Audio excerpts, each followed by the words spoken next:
What's up everyone? Welcome back to my channel. In this video, I'm going to talk to you about March 2019 when I finally broke through the $10,000 a month barrier in my digital agency. And in this video, I want to talk about what that was like and what recommendations I have for you so that you can get there as well. Today was actually a really special day. Right now, the reason I'm recording all my content from home and all my recent content has been because Victoria has been in a stage 4 lockdown for months now. And so I'm not actually legally allowed to go to our brand new office. But today I was able to go there because I had to do a final inspection and actually make a decision on what furniture I wanted to keep and what new furniture I needed to buy. And as I went into my dream office, the office which will be home to what is now a team of 9, including myself in my digital agency, I found myself reflecting on how far I've come. And I thought, you know what? To get to the point of where I'm at right now, I had to really get through a lot of really cool milestones. And these milestones could be milestones that you watching me right now are trying to get to. So why not talk about these milestones and actually walk you through what was going through my mind and what those experiences were like at that particular point in time. Because I have no doubt you guys are going to get there as well. But let's go back to March of 2019 when I finally broke through the 10K a month barrier. So the first question on your mind is probably, all right, what's your business? What did you do at that time? Well, the business I ran then is the same business I'm running now, which is a digital marketing agency, and the services we specialize in were web design and development, SEO, and social media marketing. The way our business model is made is that we've got retainers, so clients who pay us monthly to either do their SEO or to do their social media marketing. And then on the other hand, we also do web design and development. So our months are usually reoccurring revenue plus whatever websites we get in that particular month. Now in that particular month, it was a combination of SEO and Facebook ads contracts plus one website that we had landed. And when I added everything up, this is the number which I ended up getting at the end of the month, and I broke through the 10K a month barrier. So the first thing I want to talk about is how I felt. What did it feel like to make my first 10 grand a month in my new business? Well, the digital marketing agency wasn't my first business. The tutoring agency actually was. And so I was quite familiar with making 10 grand a month before.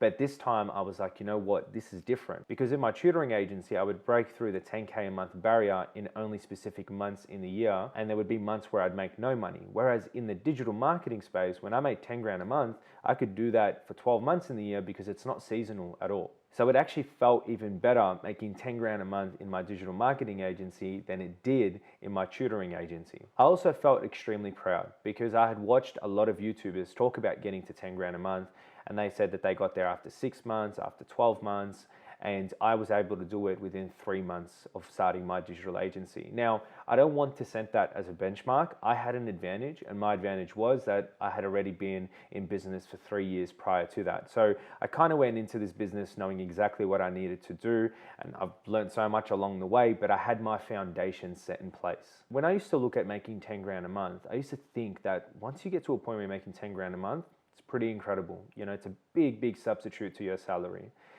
But and then you realize that it depends on whether you're a complete freelancer where you've got no overhead costs and you work from home, or if you're trying to build a digital agency. Now, I never planned to just make 10 grand a month as an individual. I wanted to build a company. And so for that reason, I actually realized that 10 grand a month really wasn't 10 grand a month as I began to have dreams of growing.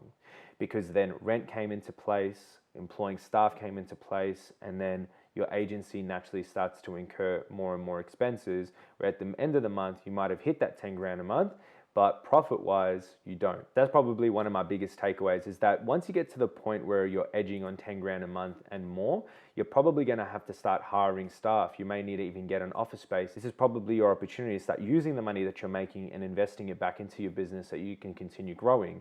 So you actually realize that you're left with a lot less than 10 grand at the end of the month than you would expect. Now, for those of you who are starting your business and you're in the early stages, one thing that I remember happened to me a lot back then is I had a hard time saying no and doing things extremely cheaply.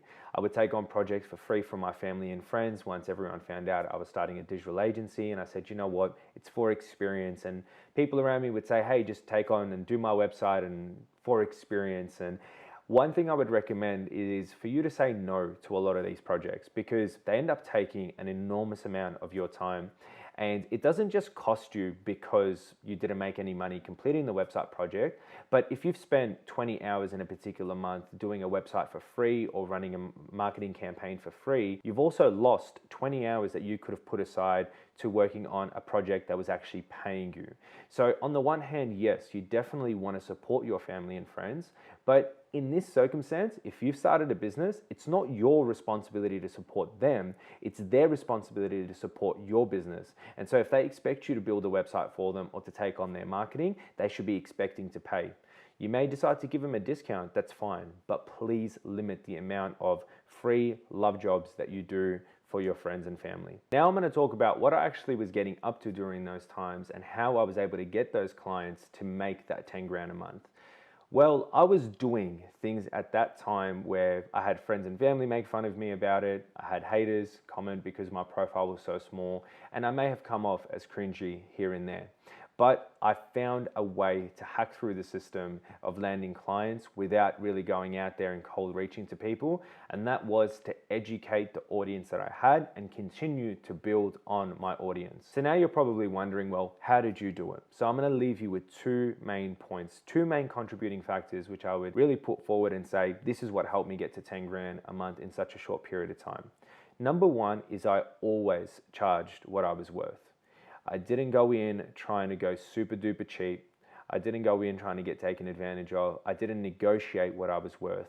I knew what we were worth. I knew what we should charge for our websites. Studied the competition. I was charging less than everyone else. So if people came up to me like, oh man, you should be charging this much, you've just started out, I'd be like, well, I'm gonna run an incredible SEO campaign for you. You're gonna get ranked #1, and then you're going to make an enormous amount of money.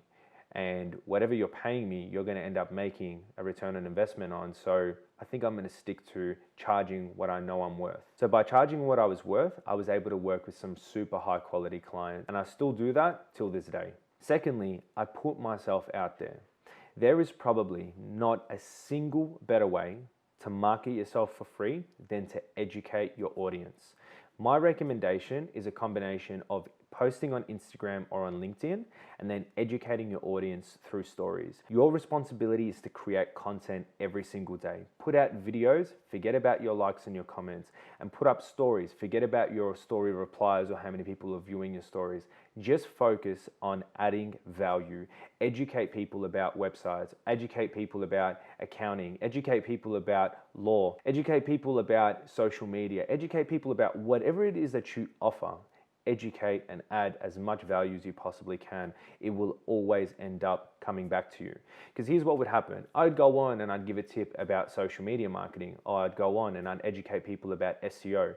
It took a while, but eventually someone would be like, hey man, I have a question about SEO. I've tried to do this for my business, but it hasn't worked. What do you recommend? So then I'd reply and be like, here's what I recommend. And then he'd be like, well, can we have a quick chat? So then we jump on a phone call, I might give him some more advice, and eventually either I suggest it or they suggest it and say, would you do this for me? How much do you charge? And then boom, you've landed yourself a new client, all from adding value. And honestly, that's what I did. I posted stories every day. I posted content every day.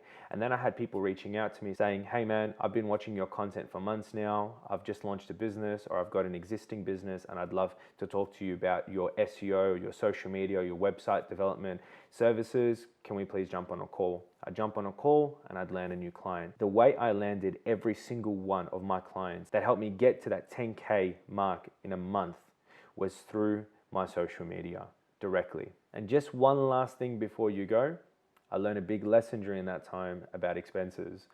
I had my first 10 grand month, but during that time, I spent a few $1,000s getting new office spaces. I spent hundreds of dollars in that month signing up to new software. I had to spend hundreds of dollars buying new stuff for the office.